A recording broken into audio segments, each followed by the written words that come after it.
This video is going to show you my methods for doing embossed or debossed effects on book covers covered in book cloth. Please note that other bookbinders will have different methods. This is just how I do it as a hobbyist. And also be aware that there is a slightly different process for leather, as you have to prepare the leather beforehand and you also have to use a different adhesive. For this, you're going to need methyl cellulose, PVA glue, a thicker cardstock or Bristol paper, as well as a thinner chipboard, and then your regular book board. One of the most important things you're going to need is methyl cellulose. This extends the drying time of PVA glue, which will give you more time to work the book cloth into the different parts you're wanting embossed or debossed, as well as time to smooth out any wrinkles. This is an example of a notebook I had made without any methyl cellulose in my glue, so the glue had dried before I had time to work out the wrinkles in the book cloth. To prepare my methyl cellulose, I pour 30 milliliters of hot water into a container with 5 grams of methyl cellulose and mix thoroughly until well incorporated. There are different strengths of methyl cellulose you can make, but I'm making 5%, which means in the end there will be 100 milliliters of water and 5 grams of the methyl cellulose powder.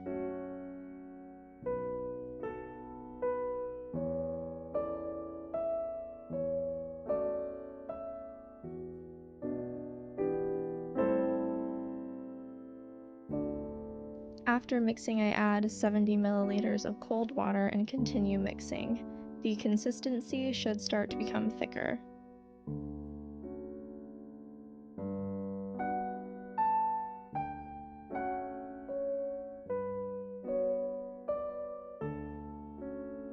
Once all the methyl cellulose has been fully incorporated, store in an airtight container and let it rest for 24 hours in a fridge. Afterwards, keep it stored in the fridge until it's ready to be used.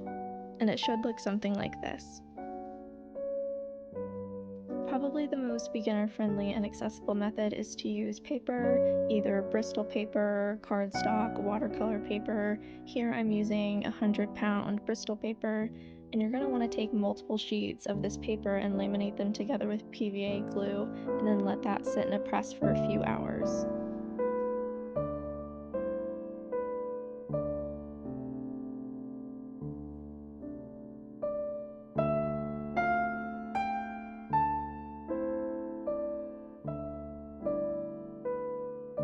I ended up laminating 4 sheets of the 100-pound paper together, and that ended up slightly too thick for my liking, so in the future I would probably just do either 2 or 3 sheets of paper. You can also cut out the desired shape on single sheets of paper first and then glue them together afterwards, but by laminating everything together first, I don't have to worry about lining up the shapes perfectly afterwards, so that's just a personal preference. However, since I am laminating things, if I use a die cutting machine like a Cricut or a Cameo to cut out the shape, it will take longer than if I were just cutting individual sheets of paper.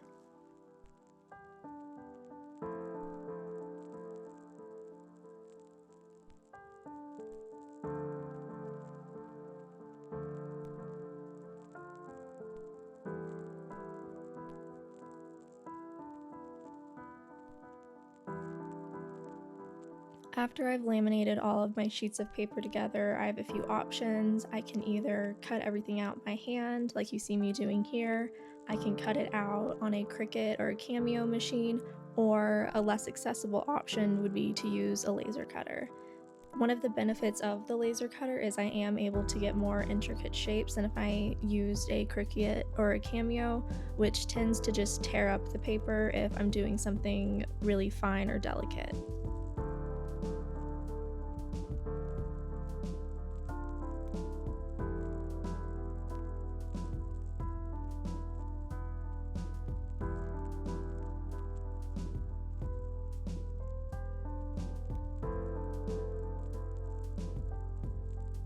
If I am using a Cricut or a Cameo, I will normally choose the appropriate chipboard size, even if I'm just cutting laminated paper. And since I did about 4 layers of this thicker Bristol paper, it's around 2 millimeters thick, so I'll choose a 2 millimeter chipboard.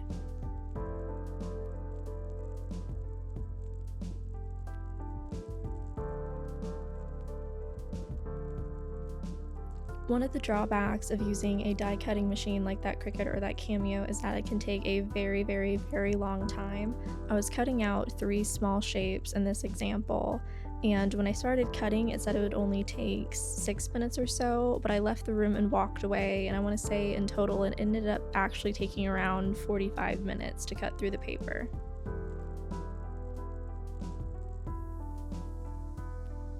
One alternative to using a thick cardstock or paper is a very thin chipboard or bookboard, usually around 1 to 1.5 millimeters in thickness.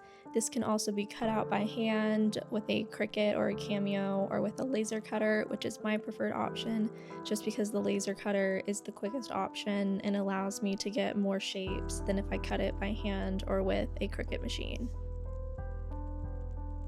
And once I have those shapes either cut out of paper or thin bookboard, I'm going to glue them with regular PVA glue onto my bookboard that will be the cover of my book.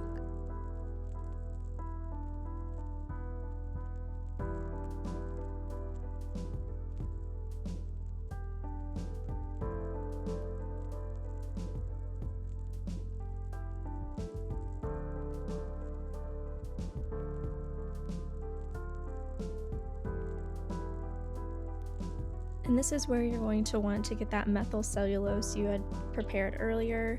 You're going to want to mix it with your PVA glue, and I personally prefer a mixture of 60% PVA glue to 40% methyl cellulose, and I tend just to eyeball it. It doesn't have to be a precise measurement. One important thing to know about mixing methyl cellulose and PVA is that it also shortens the shelf life of the PVA glue, so I only tend to mix up as much as I will need for a given project. It'll still be good for a month or two, just not an entire year like PVA would just sitting in a bottle by itself. Once you've mixed your PVA glue and methyl cellulose together, you can go ahead and apply that to your book cover with the embossed or debossed shapes on it. Now, if you're actually making a case for a book, you'd want to do it how you normally would. So normally, a 7mm gap between the spine piece on the front and back cover, but I'm just using spare material, so I'm just placing that spare book cloth over the embossed shapes, and I'm smoothly working everything in with a bone folder. And make sure to be somewhat gentle with the book cloth while you're doing this, because you wouldn't want to accidentally tear your book cloth or rip it.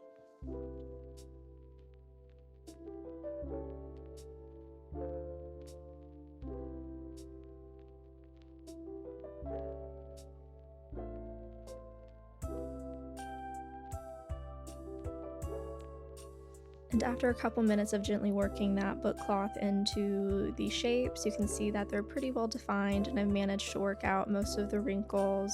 And you can also kind of have fun with this. You can do shapes on top of other shapes to play around with depth. You can do things in the corners, in the middle of the book cover, kind of really whatever you can think of. And now I'm just repeating the same steps you saw in the previous clips, but this is actually going to be for a large notebook.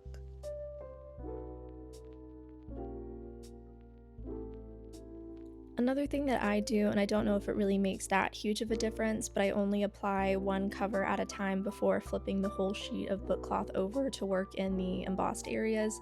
This just makes sure I have a little extra time before that methyl cellulose and PVA mixture starts to dry.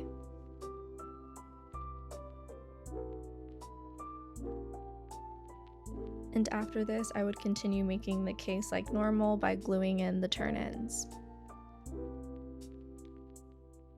Another thing that I like to do is after I have cased in the text block is I'll take some tape and that spare book board from the shape we cut out earlier and just tape it all together and stick it in a press for a few hours. And I think this helps just really enforce the shape that we want as the case is drying.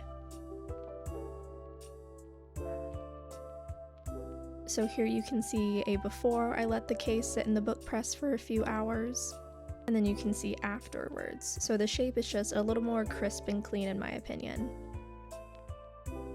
Finally, if you're wanting to do a debossed effect directly onto your book board without having to use spare board or paper, you can cut out or score the design partially through the book board. If you're using a Cricut or a laser cutter, you want to make sure to stop the machine before it fully cuts all the way through. And bookboard typically has layers, and so once you partially cut or score through those, you can peel those individual layers up. I tend not to prefer this method just because it can be hard to get the surface of the bookboard looking completely smooth and flat for the book cloth to adhere to, so there's not any lumps or bumps underneath it. And I've also found that this effect tends to be a little more subtle, but it really just boils down to a personal preference.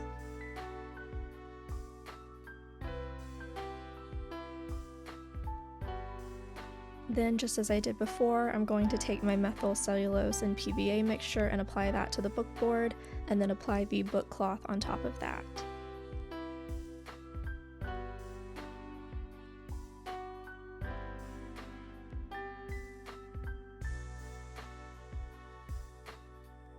When I do embossed or debossed book covers, I prefer to do the cover design after the book has been cased in, and that is what I'm doing here. Here are some different embossings or debossings I've done on real leather, fake leather, or book cloth, just to give you an idea of different designs or shapes that you can do.